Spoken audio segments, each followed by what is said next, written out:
Hi, welcome to Physionic, where we learn the body from the macro to the micro. If that's something you think you'd be interested in, then consider subscribing.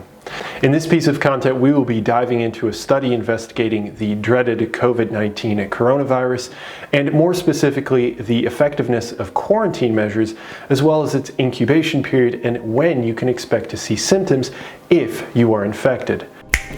Learn your body, a science-based education. This content comes to us from a study I've examined that will be linked for you to read, as well as my detailed notes on what I do and do not cover here. I encourage that you check it out. With all of that said, we should understand that this research is looking at previous report data from the first groupings of infections in and outside of China to come to conclusions that are based on predictions. This means that if certain assumptions made in this paper are incorrect, it could change the conclusions we will reach at the end of this piece. However, the assumptions are based on previous similar infections, so it is likely they're close. That said, the researchers looked back at the first known infections with coronavirus and some that came later in Europe and other areas of the world, and did their analysis based off of 181 infected people. Using information on when people could have been exposed to the virus, they assessed when people showed symptoms of coughing, sore throat, and fever, and found the median number of days before a person would show symptoms was 5.1 days. However, it is with great certainty that people would show symptoms at least after 11.5 days. However, to control for the fact that people can be misdiagnosed, especially with so many diseases having coughing and sore throat components, they did a similar analysis with the onset of fever and found similar results. Some people showing symptoms as early as 2.6 days, but normally in 5.7 days, while extreme cases not showing symptoms for 12.5 days. With such a wide spread, this raises the question, how long should a quarantine be if exposed? And what is the likelihood the quarantine will not work? So, using the same data and assumptions, they introduced new variables: length of quarantine versus risk of infection if exposed. On the lowest risk of infection, 1 in 10,000 exposures will be infected, all the way up to, if you are exposed, you will absolutely be infected.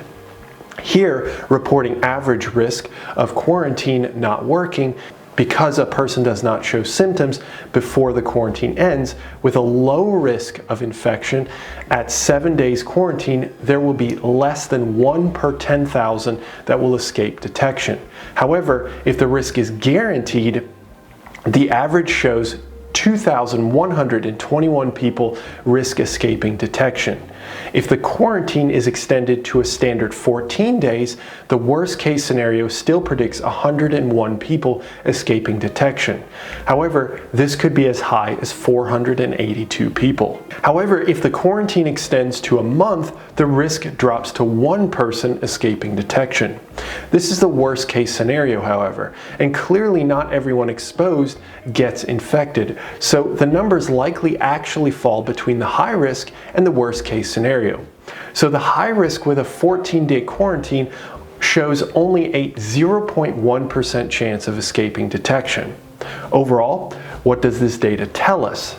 It tells us that many people will show symptoms in 5 to 6 days of exposure. However, not everyone will, as some will not show symptoms until almost 13 days. To reiterate, some won't show symptoms for almost 2 weeks. On a positive note, the coronavirus is not infecting everyone perfectly. Otherwise, we would have to use the infected model of, if you are exposed, you are definitely infected.